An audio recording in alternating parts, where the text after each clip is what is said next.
Hello everyone.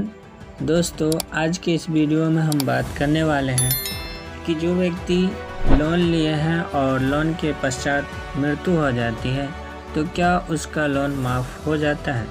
हम सभी अपने जीवन में कभी न कभी किसी बैंक से कर्ज लेते हैं, चाहे वो किसी व्यक्ति से व्यक्तिगत रूप से लिया गया हो या किसी बैंक से ऋण लिया गया हो। कभी कभी हम खुद को ऐसी स्थिति में पाते हैं जहां हमें ऐसा करना पड़ता है, चाहे वो बच्चों की पढ़ाई के लिए कर्ज लेना हो, बेटी के शादी के लिए या फिर होम लोन के लिए। अगर आप किसी बैंक से कर्ज लेते हैं तो बैंक आपको अलग अलग ब्याज दरों पर कई कर्ज देता है। बैंक हमें विभिन्न प्रकार के ऋण प्रदान करते हैं। उदाहरण के लिए personal loan, home loan, car loan, business loan, education loan, ठीक है, आदि। लोन लेने के बाद हमें टर्म के अंत तक लोन चुकाना होता है, लेकिन कई बार ऐसा भी होता है जब कर्ज लेने वाले की किसी वजह से मौत हो जाती है तो क्या आपने कभी सोचा है कि इस कर्ज का क्या होगा? क्या व्यक्ति की मृत्यु के बाद बैंक कर्ज माफ़ करता है या इससे जुड़े नियम क्या हैं? तो आइए इस वीडियो के माध्यम से हम जानने की कोशिश करते हैं। क्या बैंक कर्ज माफ़ करते हैं?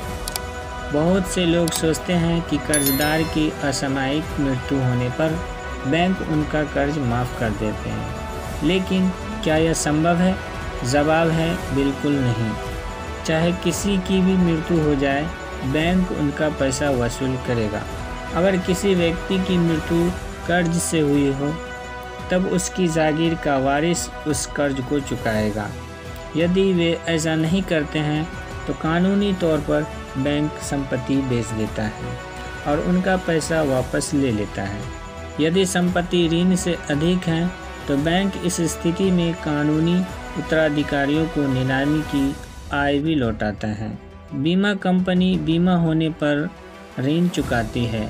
मालूम हो कि जब हम बैंकों से कर्ज लेते हैं तो ग्राहकों को टर्म इंश्योरेंस के बारे में बताया जाता है। यह टर्म इंश्योरेंस लोन को सुरक्षित करने के लिए किया जाता है।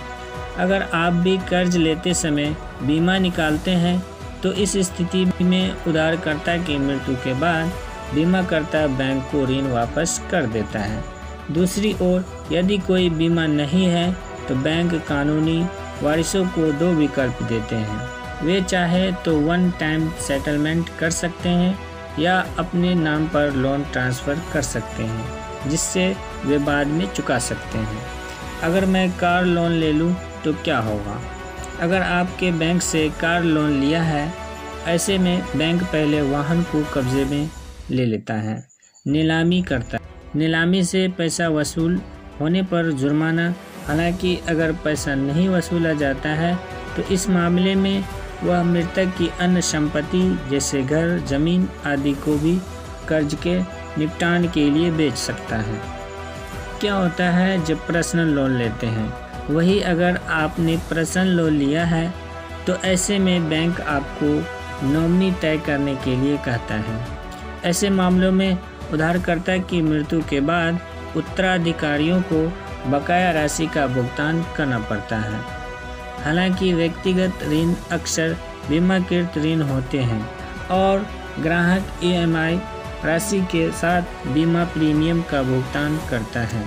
ऐसे मामलों में उधारकर्ता की मृत्यु के बाद बीमाकर्ता से ऋण की शेष राशि की वसूली की जाती है। Business loan. बिजनेस लोन लेने पर क्या होता है? व्यक्तिगत ऋण की तरह व्यवसाय ऋण पूर्वबीमित होते हैं ताकि व्यवसाय के पतन या उधारकर्ता की मृत्यु की स्थिति में बीमाकर्ता से ऋण की वसूली की जा सके। यदि यह मान लिया जाए कि आपने बीमा नहीं लिया और बैंक ने आपका लेन देन देखते ही व्यवसाय ऋण प्रदान कर दिया तो इस मामले में संपत्ति पहले से ही आपकी ऋण राशि के बराबर गिरवी रखी गई है ताकि बाद में कर्ज की वसूली के लिए बेचा जा सकता है। दोस्तों, अगर कोई व्यक्ति कर्ज ले लेते हैं और कर्ज लेने के बाद उस व्यक्ति का मृत्यु हो जाता है तो मृत्यु होने के पश्चात कर्ज कैसे वापस होता है बैंक उससे कैसे वसूली करते हैं, इन सारी जानकारी इस वीडियो में मैंने दिया। अगर वीडियो अच्छा लगा हो तो लाइक कमेंट सब्सक्राइब कर दें। ठीक है, फिर मिलेंगे नेक्स्ट वीडियो में, तब तक के लिए धन्यवाद। Subscribe now and press the bell icon. Never miss an update.